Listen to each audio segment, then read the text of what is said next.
വിശുദ്ധ യോഹന്നാൻ എഴുതിയ സുവിശേഷം അധ്യായം 8 വാക്യങ്ങൾ 26 മുതൽ 30 വരെ. യഹൂദർക്ക് മുന്നറിയിപ്പ്. എനിക്ക് നിങ്ങളെക്കുറിച്ച് പലതും പറയാനും വിധിക്കാനുമുണ്ട്. എന്നെ അയച്ചവൻ സത്യവാനാണ്. അവിടുത്തെ അതിരത്തിൽ നിന്ന് കേട്ടത് ഞാൻ ലോകത്തോട് പറയുന്നു. പിതാവിനെ കുറിച്ചാണ് അവൻ തങ്ങളോട് സംസാരിച്ചതെന്ന് അവർ മനസ്സിലാക്കിയില്ല. അതുകൊണ്ട് യേശു പറഞ്ഞു, നിങ്ങൾ മനുഷ്യപുത്രനെ ഉയർത്തിക്കഴിയുമ്പോൾ ഞാൻ തന്നെയെന്നും ഞാൻ സ്വമധയാ ഒന്നും പ്രവർത്തിക്കുന്നില്ല.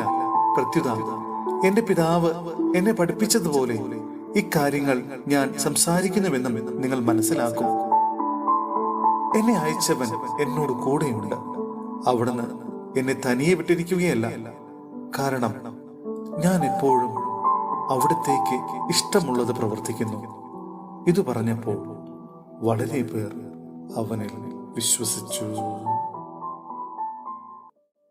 സഹോദരരെ, വിശുദ്ധ പൗലോസ്ലിഹ കൊറിന്ത്യോസിലെ സഭയ്ക്ക് എഴുതിയ 1-ാം ലേഖനം അധ്യായം 1 വാക്യങ്ങൾ 4 മുതൽ 9 വരെ.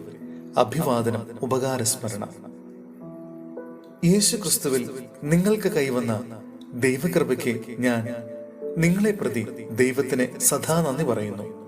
എന്തുകൊണ്ടെന്നാൽ അവിടുന്ന് എല്ലാവിധത്തിലും, പ്രത്യേകിച്ച് വചനത്തിലും വിജ്ഞാനത്തിലും നിങ്ങളെ സമ്പന്നരാക്കി. ക്രിസ്തുവിനെ പറ്റിയുള്ള സാക്ഷ്യം നിങ്ങളിൽ ഉറപ്പിക്കപ്പെട്ടതിന്റെ ഫലമായി നമ്മുടെ കർത്താവായ യേശു ക്രിസ്തുവിന്റെ വെളിപാട് കാത്തിരിക്കുന്ന നിങ്ങൾക്ക് യാതൊരു ആത്മീയദാനത്തിന്റെയും കുറവില്ല.